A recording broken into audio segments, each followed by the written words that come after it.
এই সৰু ল'ৰাটোৰ নাম নিবিৰ। সি ৰাতি পোহৰ হোৱাৰ পৰা ইয়াৰ ঘৰৰ পৰা সিয়াৰ ঘৰলৈ অনাই বনাই ঘূৰি ফুৰে আৰু মাকে যেতিয়া তাক স্কুললৈ যাবলৈ বিচাৰি ফুৰে তেতিয়া সেই টাইমখিনিত সি গছৰ ওপৰত উঠি কটায় আৰু যেতিয়া স্কুল ছুটি হয় তেতিয়া সি ঘৰলৈ উভতি আহে। গধূলি যেতিয়া কিতাপ পঢ়িব হয় তেতিয়া সি মাকক কয় বোলে মা মোৰ বৰ টোপনি লাগিছে। তেতিয়া মাকে তাক পঢ়াৰ কাৰণে জোৰ দি কয় যে তেওঁ তেতিয়াহে ডাঙৰ মানুহ হ'ব পাৰিব, কিন্তু সি একো শুনি বিচনাত গৈ শুই পৰে। কেইদিনমান পিছত তাক টিউশ্যনত নাম লগাই দিয়ে আৰু টিউশ্যন কৰিবলৈ শিক্ষক আহিল। শিক্ষকক দেখি তেওঁ ততাতৈয়াকৈ সি ভিতৰলৈ মাতি নিলে আৰু অলপ ভয় খাই আছিল। এই ভয় আছিল শিক্ষক অহাৰ আগতে সি চাধা খাইছিল, এতিয়া সি পেলাবও নোৱাৰে, কিন্তু কি কৰিব উপায় নাপায়। তেওঁ গিলি থৈ দিলে, কিন্তু কিছু সময়ৰ পিছতে সি দৌৰি আহি মাটিত বাগৰি পৰিল। তেতিয়া শিক্ষকে সুধিলে বোলে তোমাৰ কি হৈছে? সি সকলো কথা ভাঙি পাতি ক'লে।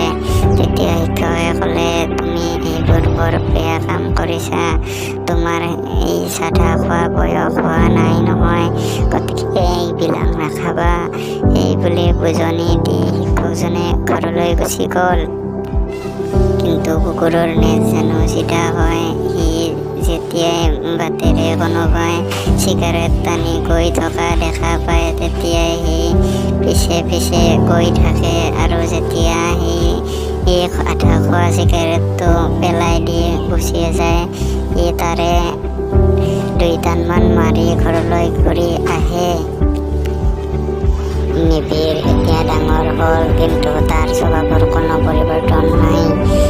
আগতে সি বিড়ি চাধা খোৱা আছিল, এতিয়া সি বিয়াৰ বাৰলৈ গৈ লাল হুইস্কি চ'ডা এইবোৰ খায় আৰু ছোৱালী জকায়।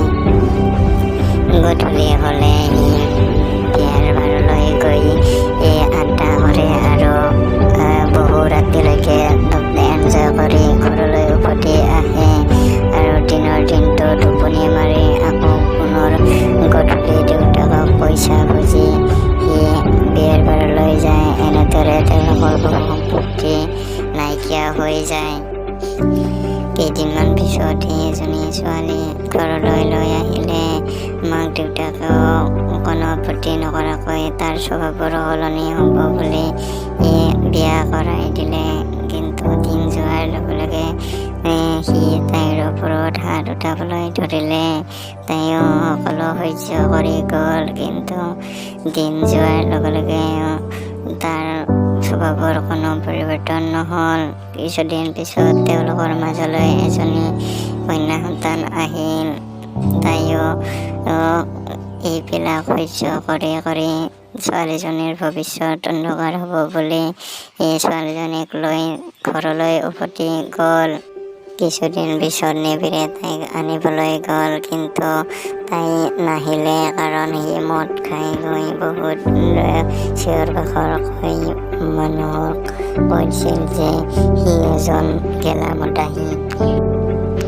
দিন যোৱাৰ লগে লগে সি আৰু বেছি মদ ভাং খাই সি গছৰ তলে বাঁহৰ তলে পৰি থকা হ'ল। নিবিৰে ঘৈণীয়েকক ফোনো কৰিছিল যে তাই আহিবনে নাই। তেতিয়া তাই কৈছিল যে তুমি যেতিয়ালৈকে মদ ভাং খাব নেৰা তেতিয়ালৈকে মই নাযাওঁ। এই বুলি কৈ তাই